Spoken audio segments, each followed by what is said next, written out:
One of the major storylines this season has been the wave of youth that has flown in and taken the league by storm. The emergence of these rookies have created numerous storylines and lit up StatCast with their impressive performances. From leading the league in stat categories to facing some disappointments, these young players are captivating fans across the baseball world. Today, we dedicate our focus to the rookies who are setting the league ablaze with their remarkable performances. Every season, Major League Baseball becomes a stage for these rising stars to showcase their incredible skills, pushing the boundaries of what we thought was possible in the game. They are the driving force behind the excitement that fills stadiums and ignites the spirits of fans worldwide. Today, we direct our attention to these newcomers who are leaving a lasting impression and making a mark on the grand stage of the big leagues. Today, joining us on the 3-2 pitch, we have Drew. You guys may remember him from all of our previous videos we did. Drew, it's already different than one you've already been a part of, man. How you doing? I'm doing well. I'm enjoying the baseball season. It's been a interesting season to say the least so far. But I think the pitch clock has really made a positive impact on the game. The few games that I have been to this year have been much more crisp and much more enjoyable. And I think it's a better brand of baseball this year. So I'm actually really enjoying it. For sure. How do you think the season's going? We like have a little season recap. I got two words for you: Cincinnati Reds. We'll be talking about one of their young players, I'm sure, today. But to me, the most interesting division in baseball, the NL Central, everyone's around 500. Even Chicago's kind of hanging in there. But what about St. Louis and their free fall this year? That, to me, that might be the biggest surprise of the whole season, is just how awful the St. Louis Cardinals have been, a team that has been in contention for nearly every single season of my life. We're talking about 40 years. I just turned 40 this year. The other, in the American League, for me, it's all about the Rays. The Rays they have showed us the last, really, I mean, even going back 15 years to when they made their first World Series. This is a team that has gotten the most out of nothing. And what they're doing this year is absolutely remarkable. I mean, they're probably in the best division in baseball. We talk about the NL Central being the worst division. They're probably in the best division in baseball. To me, those are the two stories of the year: the Cincinnati Reds and the Tampa Bay Rays. Yeah, I mean, this year's been full of surprises all around. And I mean, we talk about it here coming up soon. We're going to have some mid-season predictions for you guys. We're going to have some trade deadline stuff, some draft stuff, even some all-star picks. We know the draft weekend and all-star break are coming up here in just around a month. So stay tuned for that coming up for you guys on future episodes of the show. All right, Drew, rookies have been taking over the league by storm, and almost every team has some big names out there that have contributed to their success. You can put a number on the list. I mean, you see it. There's a lot of them out there, and only 4 teams aren't represented here. They do have rookies, but they're mainly in the bullpen and haven't had an impact. Those 4 teams are the White Sox, Angels, Phillies, and Blue Jays. Wait, no, Ben Joyce just came up, didn't he? Cross the Halos off that list, and actually, that's a great place to start, man. Ben Joyce. What do you have about him? He's an electric, throwing 105. I mean, he was just drafted last year, and he's already made his big league debut. I think we're seeing, and we're going to see more, but we're seeing a lot more of these young guys that don't really even have that much experience in the minor leagues. They're coming up throwing 105, 100 to 105, and they just have no fear. And it's really such a difference, such a change from the days that I remember watching baseball as a kid. You had to spend at least 2-3 years in the minor leagues. And even if you did that, you weren't necessarily guaranteed a spot in the rotation when you came up. But I really love what the Angels are doing, just in general. Yeah, for sure. I mean, Ben Joyce, man, he's electric. Like you said, he was drafted in the middle of last year, the All-Star break last year, and he's already made his major league debut, throwing absolute gas. Jumping around here, we have, other rookies that are taking the league by storm. How about Esteury Ruiz? I mean, he leads the league in stolen bases. He looks like a really good ball player. I actually had a chance to go up to Oakland for a few games this year. Great outfielder, great instincts. Probably, needs to work a little bit on his hitting, but we're talking about a guy that can be an impact player in the American League for years to come. Esteury Ruiz is a really, really good-looking player, and the A's have a ton of really good-looking players. But I will tell you something, A's fans, don't get too excited and don't get too attached. because they'll be gone before you can blink an eye. Yeah, I mean, keeping in the American League West, I mean, you also look up there in Seattle, man. They have a couple rookies in the rotation, George Kirby, Bryce Miller. I mean, they've been lighting it up like crazy, you know. And the Mariners, they're like a prospect factory. I mean, they had Julio Rodriguez last year, even down in Texas. I mean, how about Josh Jung? Yeah, Texas has been a great story also. I mean, they have really exceeded expectations with Bruce Bochy at the helm. Young has been a great addition to that team, and Seattle, my goodness, the arms that they have, the young arms, the young talent. Kirby especially has been just lights out. Yeah, I mean, Josh Jung of this year, arguably one of the front runners for AL Rookie of the Year, top three, hitting 279 with 13 bombs. This last month, I believe he was Rookie of the Month in the American League. And flipping over to another top front runner for Rookie of the Year in the American League, coming over from Japan, Masataka Yoshida. Yeah, he's looked really good. And I've always said that when you bring over guys from Japan, sometimes you don't know what you're going to get. Toshida has been great, and I think he's got a really bright future ahead because it does to see how great he's doing this year, just coming up the first year. I can only imagine what he's going to look like in 2 or 3 years because it usually takes a little time to get going. Yeah, I mean, Masataka Yoshida, you know, we talk about front runner for Rookie of the Year. We got to remember his first month, everyone was just clobbering over bust, bust, bust. We look at his World Baseball Classic numbers; they were absolutely incredible. I He know. comes over, struggles in his first month in the in America, turns it around. He's now hitting 309 with 7 bombs. He has an OPS of 862. Knocking off some other names on this list, we got Nolan Jones of the Rockies. I mean, he hit that massive walk-off home run against the Padres last week. Gary Carpenter of the Tigers, Nick Prattle on the Royals.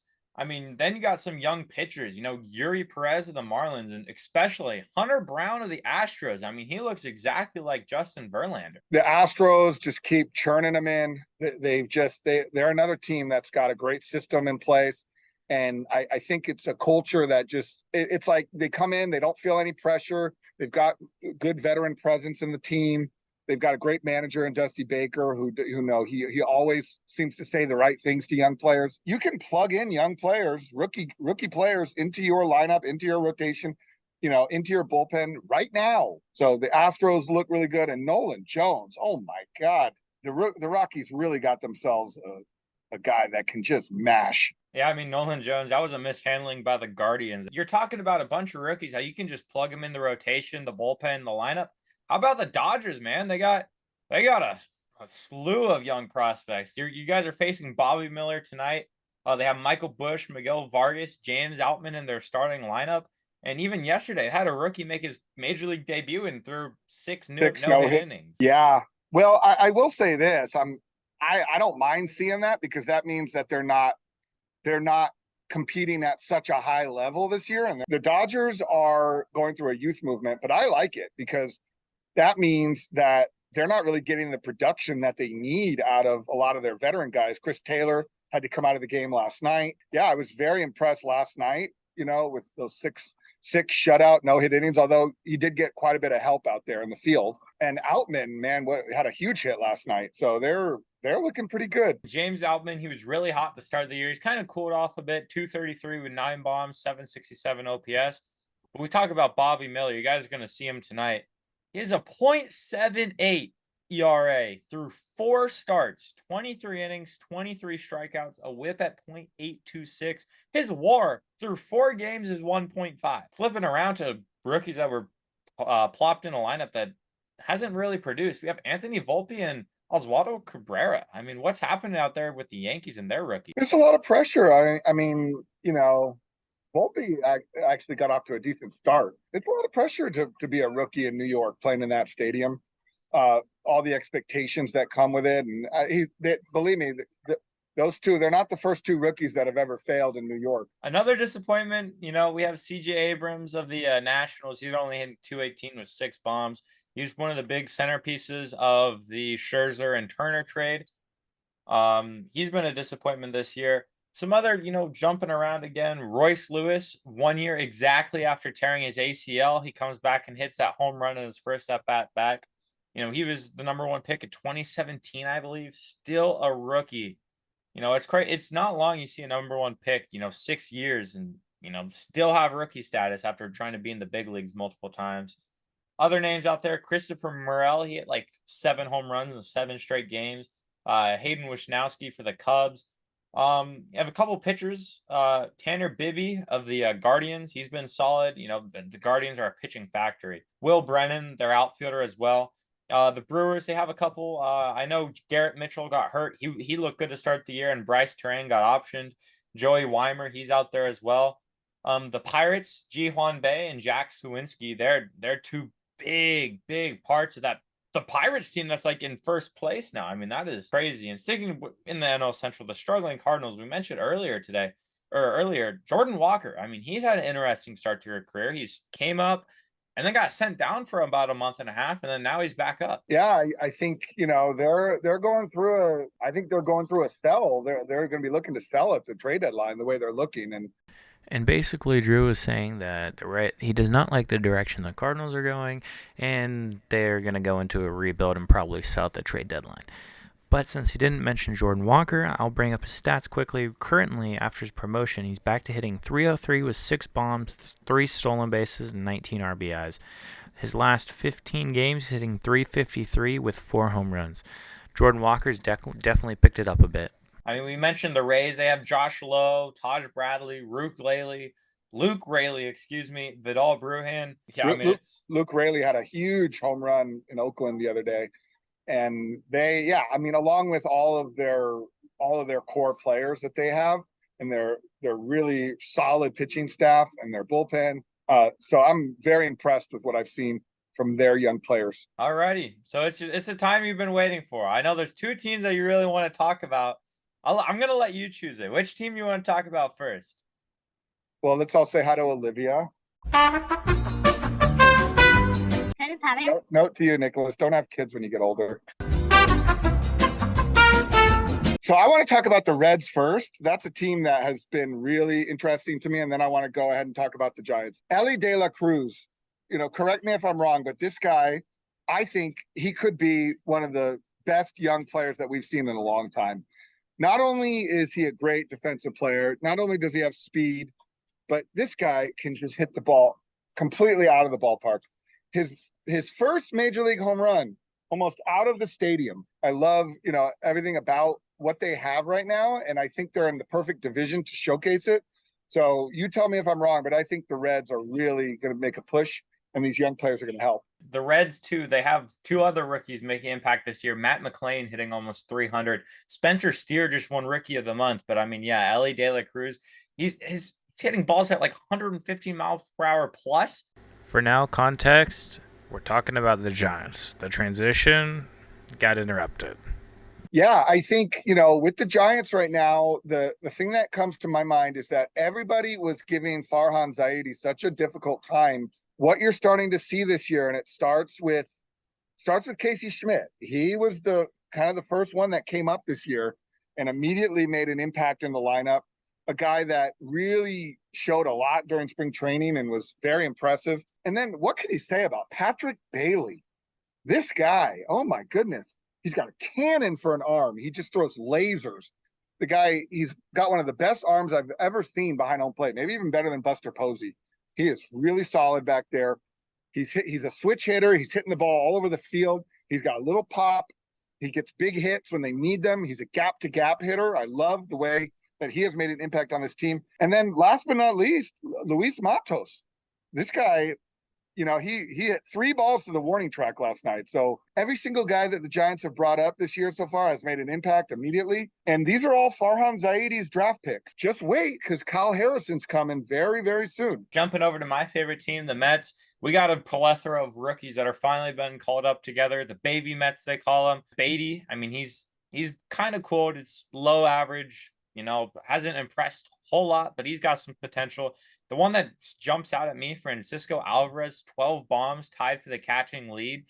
He's got some insane power, and he has Cy Young pitchers, Verlander, Scherzer, just beaming over his, his defensive work back there. So I think he's definitely got a shot for rookie of the year. And also Kodai Senga coming over from Japan, 64 and 2/3 innings pitched, 3.34 ERA, 79 strikeouts. That ghost fork, it's doing work, man. Some other pitchers, players to talk about. We got like 5 players remaining. We got Bryce Elder of the Braves. He's been incredibly strong. I mean, his ERA is in the low 2s. He's been unbelievable. But also out there in Baltimore, we got Yainer Cano, who's absolutely, I mean, his path to the big leagues is unrecognizable. And then Gunnar Henderson, who just won AL Player of the Week. Yeah, I love what Baltimore's doing. Every player that they brought up, has been a difference maker. They've changed the culture, just like Pittsburgh. They've kind of changed the culture over there. You hit it spot on the head. Gunnar Henderson, I mean, he also had that unbelievable home run, the furthest one out to the street in right field in Baltimore. And Yainer Cano, I have him on my fantasy team. I mean, he's an absolute stud. But finally, we got the NL front runner for rookie of the year by a lot right now. I mean, they have Gabriel Moreno too, but Corbin Carroll, he's been electric. I know he doesn't have quite the numbers, but he's like an MVP candidate, in my opinion. I mean, this guy is just, I don't think I've ever seen someone drive the ball to the opposite field like this guy. He just, and his swing is so short and compact, but he puts tremendous backspin on the ball. Balls just fly out of the ballpark like he's pulling it to left field, like a right-handed hitter. Such a joy to watch. The Diamondbacks have been just such a great story this year. Yeah, for sure. I mean, I'm going to read you off Corbin Carroll's numbers to finish this up. Hitting 308 with 14 home runs, a 978 OPS, 391 on base percentage. He has 19 stolen bases and a 3.4 WAR. I'm just so impressed with him, and I mean, he was a high draft pick, so yeah, those are the rookies that have impressed so far in the major leagues this year. And Drew, if there was 3 rookies that you would want everyone to keep their eye on this year, who are those 3 rookies? So I'm going to start with De La Cruz. I think he's the most impressive rookie that I've seen in a long time.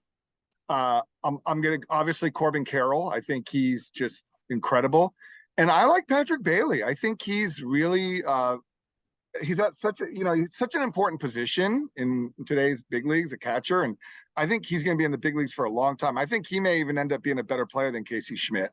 All righty, so you heard it here first. Elly De La Cruz, Corbin Carroll, and Patrick Bailey. Keep an eye on those rookies. And yeah, if you guys enjoyed this podcast, man, hit that like button, subscribe, comment down below what you guys think of it. And we're going to be coming back next week with some more content for you guys. And we're also going to get some other guests on the show to give Drew a break, since so he's not on here every week dealing with his kids jumping around and taking time off of my non-premium Zoom calls. And yeah, other than that, come back Friday for a storyline video, and I'll see you guys in the next one. Thanks for watching.